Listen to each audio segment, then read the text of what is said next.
Hello and welcome to Weird Together, where we talk about the latest and greatest in independent horror. We're not critics. We're not experts. We're just weird together.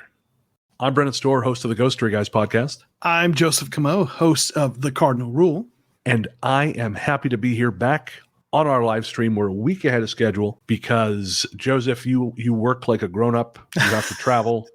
And so we are here, 7 days ahead of when we ordinarily would be. How are you, my friend? I'm good. Just doing that thing I do with, the job, the family, and, this fun stuff we get to do together in terms of, talking about films. So I'm doing well. How are you doing? I'm good. I picked up a little bit of a cold at the Muse show I went to last week. I just sort of was browsing social media. The algorithm finally did something right and served me up an ad for something I wanted. I thought, I would like to see Muse and Evanescence tonight for $65 for nosebleed seats. And some dirty bastard breathed his germs all over me. So I was out of action for a few days. We also had Brandon Schexnayder on the Ghost Story Guys podcast, which, as I mentioned, that's my main show. That's my day job, actually. And we had a little bit of a mix-up with the timing. My fault. So because the daylight savings happens differently in the UK, basically my co-host Paul, he arrived an hour later than we expected him to. So we spent 5 hours recording that episode. It was just a it was a wonderful time, but it was a long time to be recording a podcast.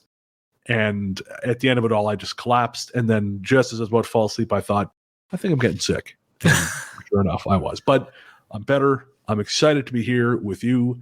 And of course, don't forget, this is now an audio show as well. So if you missed the live, you want to hear just the audio version, or you want to hear just the audio-only shows, the most recent of which was released today, talking about The Outwaters, which is a brand new found footage film. That's, again, Weird Together on podcast platforms everywhere. But today, we are here to talk about something very different. And it is not necessarily a brand new film, but it relates to a brand new film, Joseph. We are here today to talk about the 2020 horror film Reaptown.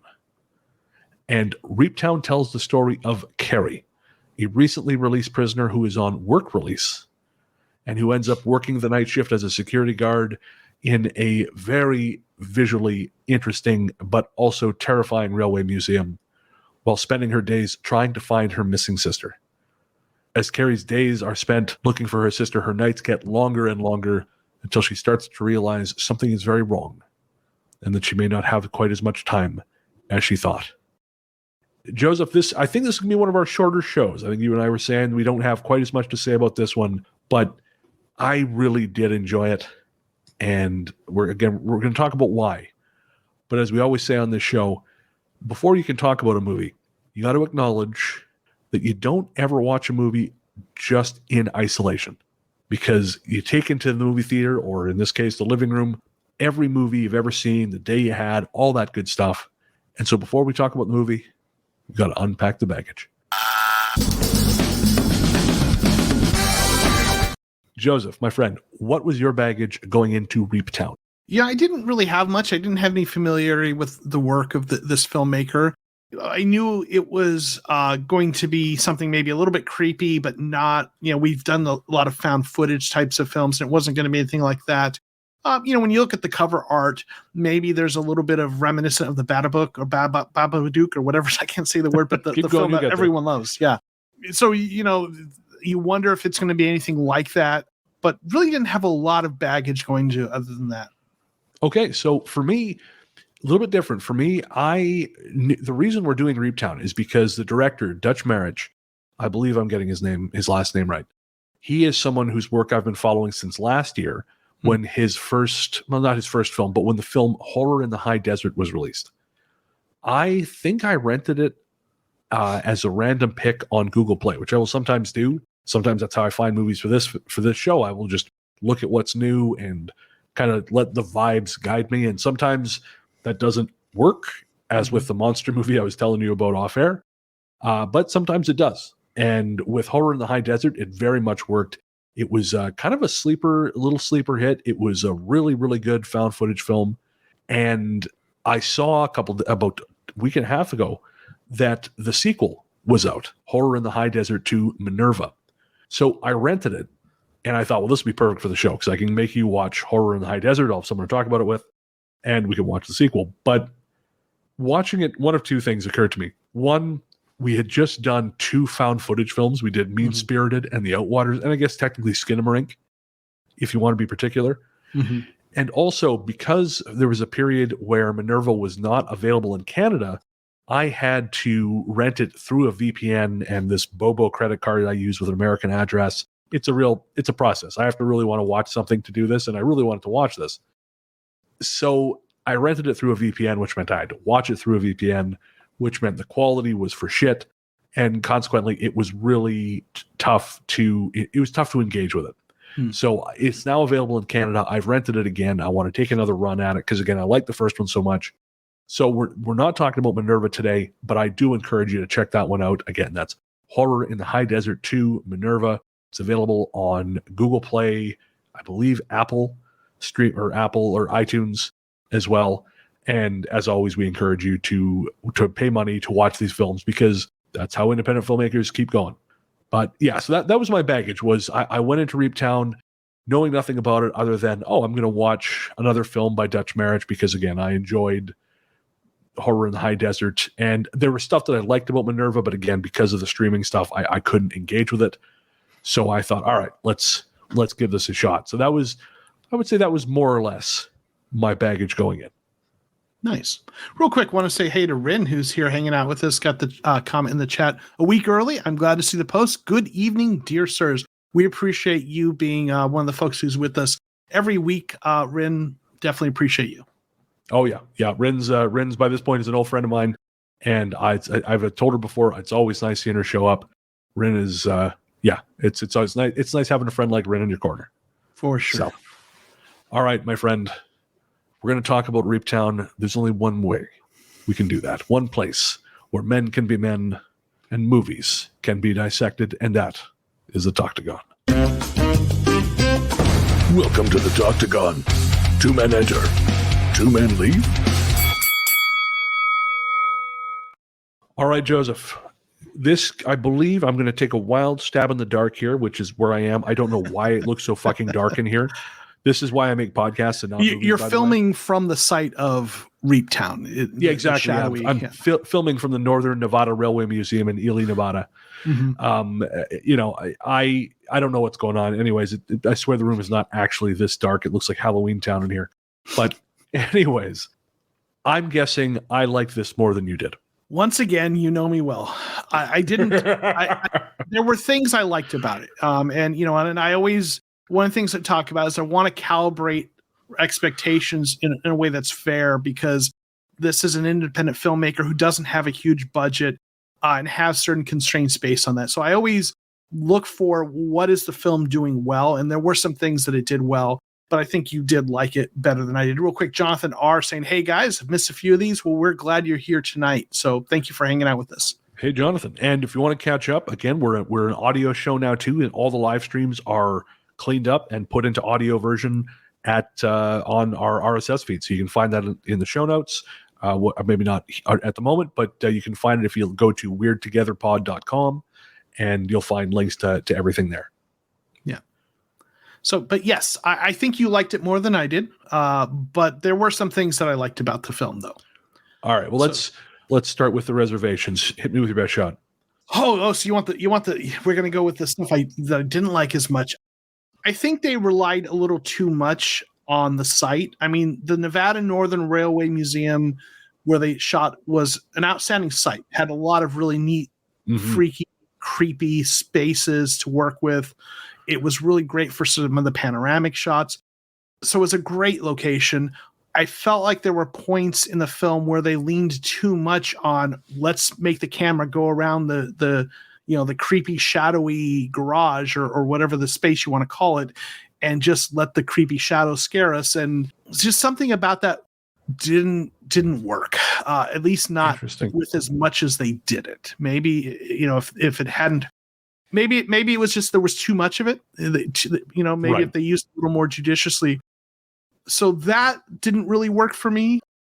The creature, the blood shifter, the points at which they introduced it just didn't have the impact I would have liked. They Right. introduced it very early. Might have been better to hold off on that. There were points where it just didn't quite work the way as well as it could have for me. Okay, sure. Interesting. Yeah, I know what you mean. Again, I love the location. I thought it was brilliant. I thought it was brilliantly lit. Mm-hmm. The film, it reminded me of, and it's gone right out of my head, but some of the third person shots, which were just kind of behind her and above her shoulder, really reminded me of a video game. Okay. It was kind of lit in that way, and even some of the first person stuff was a little bit like that. And in the beginning, it was really effective, and it reminded me also a little bit of Gonjiam Haunted Asylum. Okay. You remember watching that one? Is that the one you recommended, the Korean film? Yes. Yeah. It reminded me of that because there was a couple points where there were pans where you would it was slow pans where you think, okay, when they pan back, there's going to be something, and you start steeling yourself for that jump, and then it doesn't come, and that's almost worse. Yeah, because now you don't know when it's coming, and I really like that. But yeah, as the film went on, I felt like it was a bit too much, and it almost felt a bit like vamping. Yeah, it felt a little bit like vamping, like a little bit like shit. We got this. Just let's fill a couple more minutes, because as we'll talk about in a bit, there was a subplot that I felt didn't really add much to the film. The reporter subplot. There was a reporter played by the actress Pixie Indigo, who is doing a report or an expose, or trying to do an expose on this crooked prison release program. And that also, and we'll talk about that a little bit more too, because there is some really interesting thematic stuff there. But that also, I felt like, kind of didn't work and only really served to pad out the runtime. And so some of the shots you're referring to, the too many, I kind of think that may have been part of the issue. I could be wrong. Yeah, I want to use it as a segue into one of the things that I liked, but I think they could have done leveraged better. Okay. I liked the lore, right? The blood shifter and the person, let's see, his name was Warren Vern, right? The person that was supposed to have been the original, this blood shifter, and all the lore about that was interesting. I think it was, kind of unique. And I think the premise or the setup of this town that essentially has this dark secret, and they use these kind of work release programs to essentially appease the blood shifter and keep it at bay, right? It's almost like a sacrifice. And there was that whole setup was really interesting, and there was a lot of potential there, right? So I liked the lore and this premise. But where that leads to another, I get, critique is I wish they could have done that, leaned into that more. Like the way it felt like was, you have this entity, and he's introduced early, and you see what's going on, and there's a few mysterious phone calls, but then all the details get kind of dropped in sort of an expedition dump, via tape recorder, right? I would have loved to have seen some shots in the community where maybe the reporter is there, right? And Lauren was the character's name, I believe. Lauren is on site, and she's having conversations with people there to try to kind of figure out what's going on, and they're evasive, and they're like, don't stick your nose and whatever. And sure, I would have liked to have seen more things that laid that out a little more gradually. And I think that could have made for a really neat film if there was more of those pieces. That if you've ever seen the film Hot Fuzz, it's a little more comedy, right? But there's this town, and all of a sudden there's these little things, and you're like, and there's a lot of films that use that idea, right? Where there's a dark secret in this small town that everyone in the town knows, but the outsider is there and gets weird looks. And I know they had a small cast and a small budget. I understand that'd be difficult, but it would have really been I would have loved to have seen that version of this film. Right. Yeah. I definitely think that's a fault of the film, is that the plot needs to be fleshed out more in terms of that may have been a scale issue.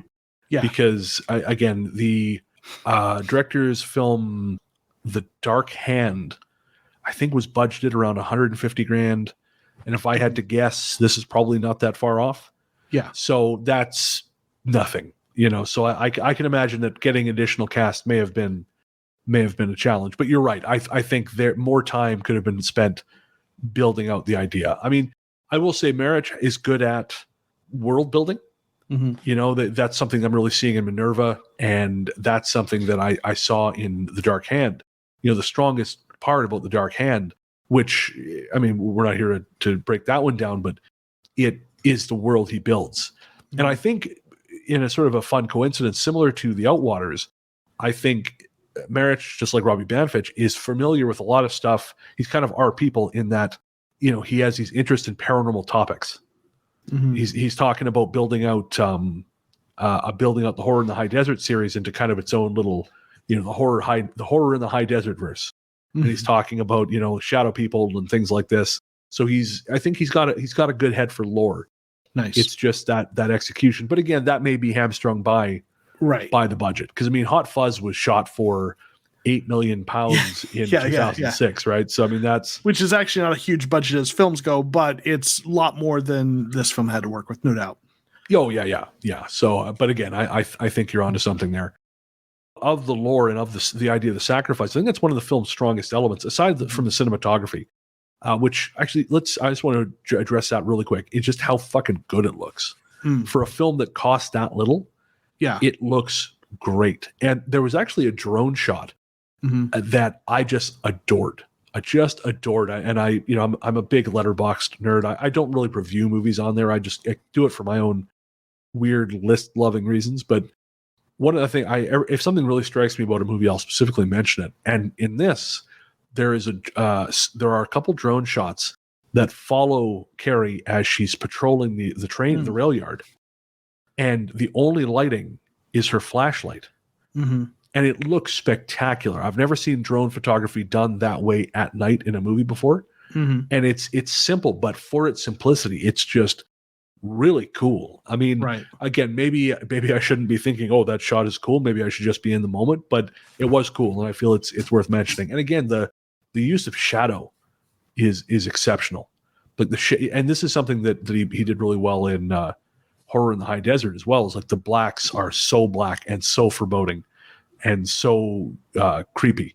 So I think that deserves special mention because again, I was very impressed by that. Yeah, Rin says they must have used the money they did have in the right places, and I would agree with that. I mean, a very limited budget. They use, I'm sure, a bit of it on securing the site, right?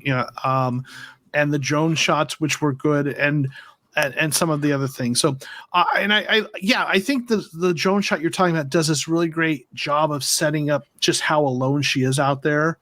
Yes. But there was another drone shot that I liked for a different reason, and it was the opening scene. So the opening with the panoramic shots and the eerie music. And what I loved about the opening is it was very reminiscent of 1980s era horror movies, right? You had the opening with the eerie music and just the car driving to drop off her sister, and just the panoramic shots, and it followed it for a while. And it just felt like a lot of the 80s horror movies, or at least some of them, had those kinds of openings, something going on. You're not dropped into the action. You're not necessarily introduced to the character right away. There's 30 seconds of something, someone driving or something. And the music in that opening and throughout the film very much felt like an 80s horror film. So I wonder, typically, filmmakers have a lot of intentionality in what they're doing, right? They make it come off as seamlessly, and we just note it, and they were very intentional. So I have to wonder if, Dutch was very intentional if this was sort of a love letter to 80s horror films in terms of how that was set up, or at least that element of it. It's very possible. I mean, the guy knows movies, as most people who make films do. I know. I read an interview with him where he talks about he coming to filmmaking because when he was a kid, his dad took him to get a haircut, and on the table as they waited was this coffee table book, and it was how does it made, the alphabet of how it's made. And A is for ambulance and whatever. And then it got to M, and M is for movie. And the picture was from An American Werewolf in London. Mm-hmm. And he said that this really sparked in him this intense desire to know more about how these things are made. And he was born in 85, so he's 2 years younger than I am. So we kind of come up in that age where you're discovering things from the 80s. Mm-hmm. That is some of the things that to you, they're these hidden gems. And especially growing up then, it wasn't in a small town, no less. I don't think Ely's that much bigger than Revelstoke. Or pardon me, might even be a little bit smaller than Revelstoke. Or, of course, for people who don't know, that's where I'm from. And so, finding these things, that was a big deal. To find a copy of, Night of the Demon or whatever, that was tough. Your local video store wasn't going to have all those cool 80s things. So it was much more a time when to find new things like that was a real discovery. Yeah. And it's about 4,000 people, Ely, which is so pretty small. I live small, in a community. Revelstoke's about 7,500. So. Yeah, I live in a community of about 17,000 people now. Sharona just dropped in, said, hey, guys, and says, just finished newest podcast episode and now a live chat. Must be my lucky night. It's our lucky night that Absolutely. You hung out with us. We appreciate you listening and hanging out, but awesome to have you here. Brendy Lynn Webley says, this whole time I thought you were saying Revelstoke. No, Revelstoke with a V. Yes. Yeah. No, and if you want to learn more about Revelstoke, Strange Little Place Revised Edition is now available, right, Bren? It's true. You can get it at Amazon, or if you want a signed copy, go to ghoststoryguys.bigcartel.com. Or Dutch Marich, if you're listening, let me know. I'll send you a copy just for making great movies. Yes. But what we were talking about, right, Ely, yeah. Well, and 80s. Yeah. 80s, yeah. So it's very possible he was inspired by these things. Mm-hmm. I wouldn't be surprised. And there's one little story he told that I want to share here because it's similar to something I experienced where his discovering movies led to him watching I think it was 1995 film Copycat far too early. He was caught watching it with his sister in the living room, and he was given shit for it. And he ended up having nightmares because it's a pretty intense movie. And if you haven't seen it, it's a serial killer thriller with Sigourney Weaver and Harry Connick Jr. And I recently watched it again for the first time in a long time, and it's pretty good. But when I'm only about 2 years older than he is, and when I was roughly around that age, that was one of the few movies my mother said, "No, you cannot watch this." So I too was forbidden from watching Copycat until I was about 17. And yeah, and I get it. I mean, I'm pretty fucked up. I don't think it's Copycat's fault, but we can't rule it out. It might be part of the reason. Yeah. So yeah, one of the things, and maybe you can help me with this, Bren. I'm not sure if I got the ending. I tell you right now, I didn't get the ending. Either. Okay. Well, then let me share with you my best interpretation. Okay. And I don't know if I'm right. Okay. Obviously, Carrie is being attacked by the blood shifter, right? Yep. Warren Vern. And then we cut to Lauren, is on the phone. And so like but then we also have a new victim being dropped off with a note for parole. We get that. This is the next victim. It's continuing. But the part is like, okay, Lauren's on the phone with Carrie and she's like, you're coming to Las Vegas. Okay. Let me know when you're here. I will help you. I'm going to help you. I'm like, how are you going to help her? And did she survive the attack? And we see Carrie then kind of, hitchhiking with a little bit of maybe blood on her face. So my interpretation is, from what I read, that the blood shifter is supposed to be like a vampire, but not exactly a vampire. So maybe she is now a blood shifter who's going to go, and Lauren, the reporter, is going to be her victim when she gets to Las Vegas, and it's spreading. It's like it is now leaving the town via Carrie. And I'm not even all that confident in that interpretation. But like, but Carrie seemed to survive, or at least some husk of her being that is maybe now also a blood shifter. If my interpretation's right, that's the best I got, and I'm not all that confident in it. No, again, you did better than I did. I mean, okay. That was sort of my yeah, that was kind of my takeaway, was that she is now one of these things, or is carrying it with her. I mean, I think this is a good time to talk about some of the larger themes, because we might be able to make a connection there. Mm-hmm. And of course, this whole thing is a work release program. Right. She is a prisoner. Her and her sister were in dire economic straits, so they sold some drugs, and they got caught. And at one point she says, "We don't even do drugs, and now we have drug trafficking on our record." And again, that's something that happens, right? People get forced because of bad situations which aren't even necessarily their fault, into taking these risks. And quite often if they go badly, they can derail your life. Mm-hmm. And really, the whole system is set up that way, right? Because prisons are, so many of them in America are for profit now. So they have a vested interest in putting you there and keeping you there. And oftentimes in prison, prisoners are made to make things for, I say slave wages only. I mean, it's not quite accurate, because slaves were not paid, but you'll get pennies on the dollar for what your labor is actually worth in order to buy things in the commissary. But quite often, the amount you have to work in order to buy anything in the commissary is it's ludicrous. It's not even third world wage. It's just insane, because North America and sort of the capitalist system cannot survive without slave labor. But that's another conversation, which I'm probably not totally equipped. But anyways, so she is forced into the situation. Her and her sister both are sent to prison, and her sister gets out a little bit ahead of her on this work release program, disappears, and then Carrie's released on the same thing. And I think it's sort of notable that it is women who are being sentenced to this. And sure, you could just say that's for the sake of the plot, because it's a woman in danger. People seem to respond to that more. And certainly, watching Carrie's a hell of a lot prettier on screen than, say, me. But more, I think too, it's women are so often sacrificed in our society.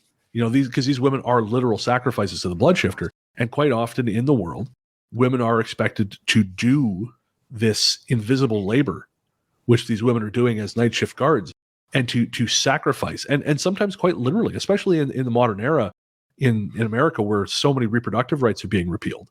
Women are being forced to sacrifice their bodies, their futures. And this is just something that just happens in the dark. And I mean, now it's happening in the light, and nothing's still being fucking done about it. But I think that is, I don't think that's accidental. I think Marich is an intelligent guy, and I think that was probably a very intentional choice, which makes me think that her getting away, maybe if we can interpret that as, the trauma, you eventually take that with you. Like maybe the system doesn't break everyone, but it damages them all the same. Interesting. Yeah. On a side note, you mentioned, the prison industrial complex incarceration system. Have you seen the film 13th? It's a documentary. I have not. Okay. This is a little bit of an aside, but I teach sociology, and one of the areas I teach about is things having to do with race, ethnicity, inequality, and things like this. And there's a documentary called 13th that was put out a while back. It's been out for a number of years.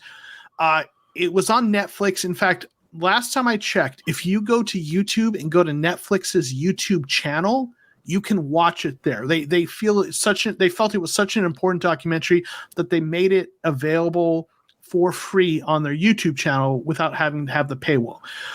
And it covers how the 13th Amendment became this provision for when basically slavery was abolished.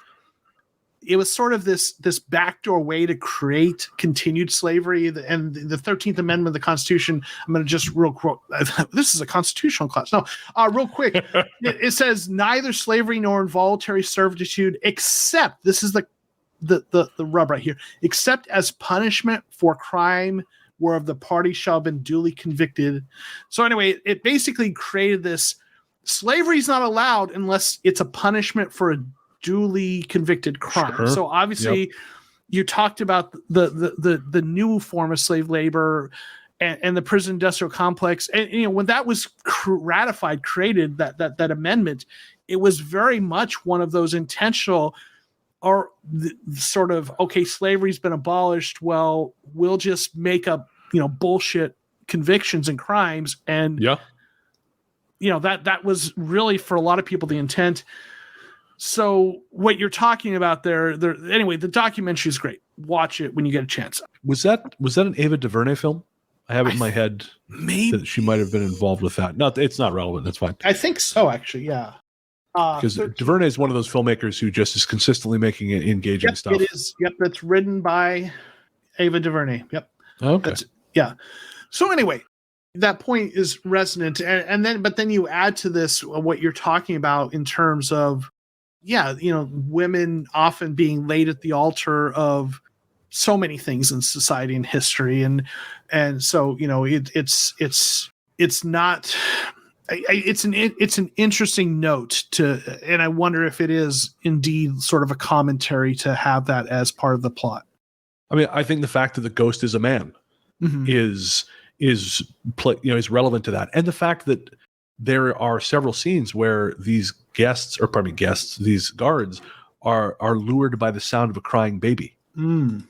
Right. And that is obviously, that's a part of the domestic struggle. The women, again, doing invisible labor where they're raising kids, they're subsuming their own desires in order to perform a role set out for them that really, maybe they want, which, that is, and if they do, that's wonderful, but quite often they don't. But you are even so relegated to that role. This is sort of off to the side, but it just as an example of this, and this is, Uncle Brent's going to talk a little bit about south of the border folks. So you may want to plug your ears. But, I had a vasectomy in 2021 because I would be a terrible father and my wife doesn't want kids. So I thought, all right, well, we're just finally nut up and get it done. And in order to do that, I had to get a referral from a doctor first. So I put everything in place. I made the call, and the first thing the doctor said to me was, well, why don't you just get your wife to take birth control? And I said, I'm sorry? We're talking about me, my balls, me. And they said, well, yeah, but there was a reason why that wasn't an option. And I shouldn't have even had to explain it, but I explained it. And they said, oh, well, there are other kinds of birth control. Tell your wife. And I'm not telling my wife anything, for fuck's sakes. She's not on the call, man. But it was this great reminder that, and the doctor was a woman. And so there's this internalized misogyny, this birth control is a woman's problem. Well, no, it's fucking not. I mean, obviously she can make her choices for what she wants to do, but I am just as much a part of that calculus. And this is a decision I'm making for myself and for her. But they just wanted to put it entirely on her. And so I think the fact that the ghost is a man, the fact that there's a crying baby that they're being lured by, to me, I think that's the little subtle tells that we're dealing with. Yeah, it's a little bit allegorical. That makes sense. Who's a sociology professor now, J-Dog? Hey, listen, man. I mean, you have in technically lectured in a sociology course, so that's true. And I am an alumnus of NYU. Don't ask me how much I took there. Don't ask me whether or not someone else paid for the course for me. But I am NYU is my alma mater. I get to say that now. Right. Jonathan R says, get him that MA. Right. That's right. And then Sharona says, in the US, I have heard stories where women, when they requested a sterilization procedure, were told things like, well, what if your husband wants to have a child? Right. Yep. Yeah. That's happened here too, Sharona. That's I've heard those stories from friends who have gone for tubal ligations and been told, well, and they'll even say, well, my partner, we don't want kids. And they'll say, well, what about your next partner if it doesn't work out? What? Who gives a shit? We'll order one from Wish. I don't know. Just do what I say, you stupid bastards. Yeah, I'm gonna maybe give one caveat to that. I understand wanting to with something that such an important decision, maybe at least making sure you're sure. But your point still stands, though. I think it's good to ask, but to block access, which I've actually had happen. A friend of mine in the UK, he went for a vasectomy, and he's tried many times, and they just tell him no, just no, because maybe you want to have kids. Motherfucker, we have enough kids. We have enough kids. There's enough. You ever go to a Chuck E. Cheese at midday? Well, don't tell my parole officer, but if it's busy, is what I'm saying. No, I'm kidding. Adopt, don't shop. Does that work here? Yeah, man, it does. It does. And they don't make that shit easy. I mean, we're getting far away from the film here. Sorry, Dutch, if you're listening. But I have some friends who they want to adopt, and they asked me to be one of the references. So I had to fill out a bunch of paperwork for them, and it's substantial. They don't fuck around. My wife used to work for an adoption agency. She's a therapist, so doing some just working with the adoptive parents and children in certain capacities. So I've heard a little. There's a lot to it. There's a lot of hoops. There are hoops both from the agency and then the government agencies that are involved, and then if you're adopting internationally, which is where my wife did a lot of her work with international adoptions, then the governments, the host governments from where the child is from. Right, of course. It's a lot of red tape, and there's some interesting problematic things that I'll share with you off air sometime. Sure, yeah.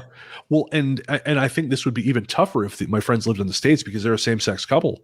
And I know that's becoming a much more fraught situation down there. Yeah.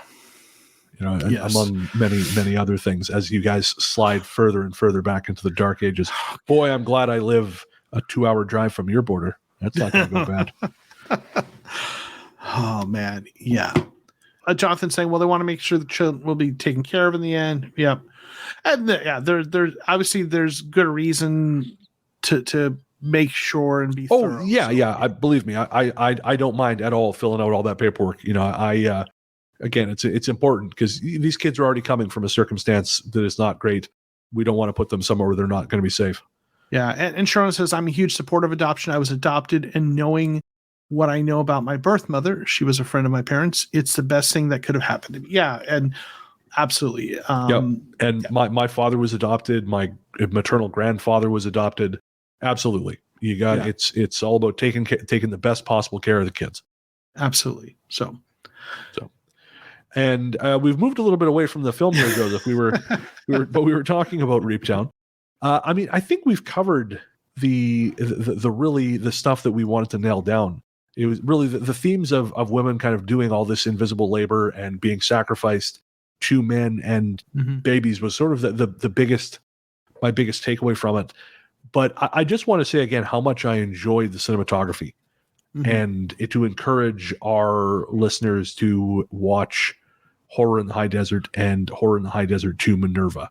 Because again, I think if you like this kind of micro budget indie stuff, these are sterling examples of it.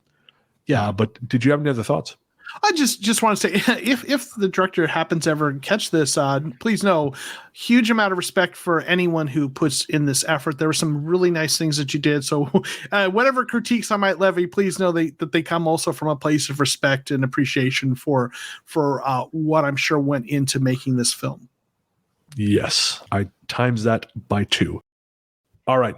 So that is everything we have to say about Reaptown. And of course, like I mentioned, this one is streaming for free on Tubi. Tubi is available in Canada, the US. I was listening to an interview with Marich earlier. He was saying it's also in, I think, New Zealand and Australia. If you're not one of those places, I'm pretty sure you can rent it. I think in the UK it might be available on Sky TV. I'm not 100% on that. But frankly, just use a VPN and watch it on Tubi. They'll make money from ad revenue, and you're still watching it legally. And we always say on this show, please do not pirate independent films. Independent films are made on razor-thin margins by people who have sometimes more passion than rent money. And so respect that effort, respect the work. It's only if you can't get it on Tubi, if you got to rent it, it's only like $4 or $5. It is worth your money and your time to support these things, because if we don't pay for independent film, folks, there won't be more of it. And so that we always like to remind people of that on this show. If you're going to pirate shit, which we don't recommend you do, but if you do it to a Marvel movie, they can afford it. But don't do it to independent film. So again, you can find Reaptown streaming for free on Tubi, and we encourage you to check it out. And I'm told by my friend Joseph that he has something for a little segment we like to call The Boost.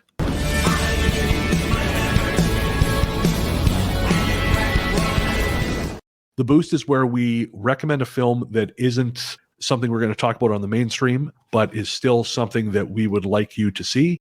And this is a place where we do that. So, Joseph, you have the floor. Yes. So I am originally from Arizona, although my career has brought me to Georgia. I'm from the U.S. Southwest, and when I was a teenager, I had heard of the lore of the Llorona, right? It's very much in Latino cultures, the weeping woman, and there's the original kind of story of it, but like many kind of folklores, it evolves and it's had many iterations.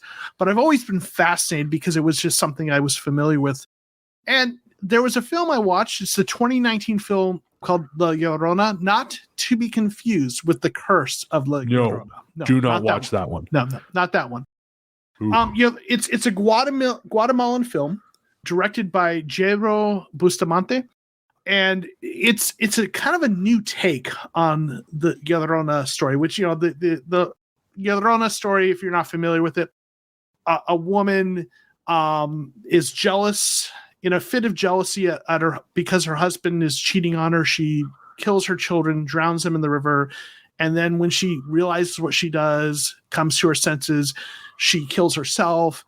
And then now, the folklore is that if you hear a woman crying for her children, it's Llorona. And it's, it's like most folklore, it's a modern morality myth that is intended to give messages like, don't stay out too late or the Llorona is going to get you, that kind of thing. But the film takes a different approach to it. It is not the same lore. And it revolves around this really interesting and heartbreaking story of a general who's sort of a war criminal. And I won't give away too much more of it, but it revolves around that and indigenous peoples of Guatemala and a genocide. And the film was shot beautifully. I mean, the cinematography, the lighting, the acting is amazing. So this is a film, it's on Shudder, and I really liked this film a lot.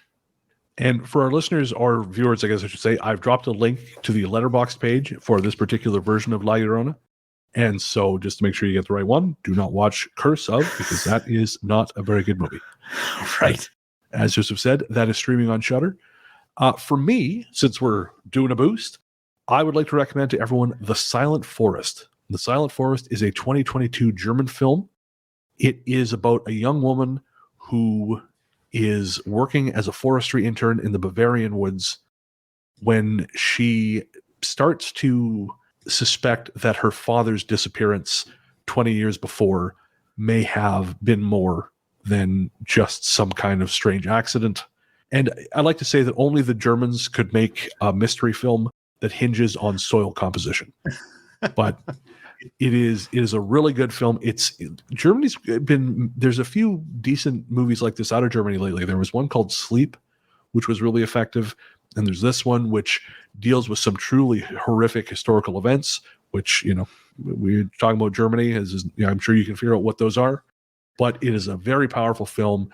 Not very powerful film. It's a good film. It's not a great film, but it's worth your time. That is rentable on Google Play and all the other platforms. And I will drop a link to that in the comments as well. But again, that's The Silent Forest. One of my favorite series on Netflix, Dark, is produced. Of course. Fantastic. Yeah.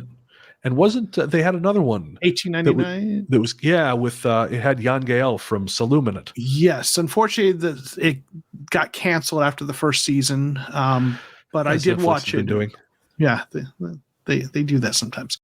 But it was really well done. I think it was disappointing. The viewership wasn't better, but it was done very well. And hopefully maybe someone else will pick it up. A lot of good, there's a lot of good cinema and film and television shows coming from all across the globe. I know it's been happening for a while, but it just feels like there's more of a democratization, with Yeah. tools being more accessible. And when we reviewed Salome, it was just such a magnificently done film. So yeah, absolutely. Yeah, there's been, Netflix has been really, as much as I like to bag on Netflix for their algorithmic filmmaking, they have been instrumental in bringing a lot of Indian cinema to North America. There's the film, the I think it's Rohit. Is it Rohit Shetty? He's Cop Universe films, Suryavanshi. I can't remember the other ones off the top of my head, but those were all available in North America because of Netflix. Triple R, which has become a massive worldwide success and is a ton of fun, that really is in the public consciousness again because of Netflix. And Prime has been getting into the game. I know they've got War on Prime, which is an Indian action film. They've also just got Pathan, which I think is Shah Rukh Khan. And I haven't seen it yet, but apparently it's fantastic. It's an action film. Very, very good. And one other film, since we're talking about Indian films, we're in the boost, another one called Tumbad. And I will drop a link to that in the show notes once I find it. It is an epic Indian horror, historical horror film released in 2018. I loved it. And I'm going to drop that again in the comments for our viewers. Listeners, if you're listening to the audio version of this, I try to put links to all the movies we talk about in the show notes. So just check that and you will find it there. But again, that was Tumbad, a really great historical horror film from India. All right, Joseph, I guess that's going to do it. Yes. All right. So all the music in this show was created by The Revenants. The Revenants are a project of Elliot Wilder. Elliot is a musician based out of Boston, Massachusetts. You can find all of his music at therevenants1.bandcamp.com or streaming on platforms everywhere through Night Harvest Recordings. Night Harvest Recordings is actually the Ghost Story Guys house record label, which I bet you didn't know we had. But again, you can find that on streaming platforms everywhere. Our theme song is Rest in Peace from the album Music from Big Beige. And again, that is also by The Revenants. And a big thanks to everyone who joined us. Yes, thank you for everyone in the chat, everyone who watches this later. Thanks for Rin for being here every week. Thanks for all the comments. We definitely appreciate all of you. Yes. And again, our episode, The Outwaters, is available on the RSS feed. You can send us an email at weirdtogethershow@gmail.com. And our website, which is still forming, but the link is active, is weirdtogetherpod.com. Sharon asked, how does one reach the two of you? Of what should one need to spout theories about the film? Twitter or email, right? Bren just mentioned the email address, or our Twitter accounts will be in the show notes in the description. So yeah, tweet us, email us. We're glad to hear from you. Yeah. I'm at Largely the Truth on Twitter and Instagram. Joseph? Yeah, I'm at JOKOMO13, JoeCamo13 on Twitter.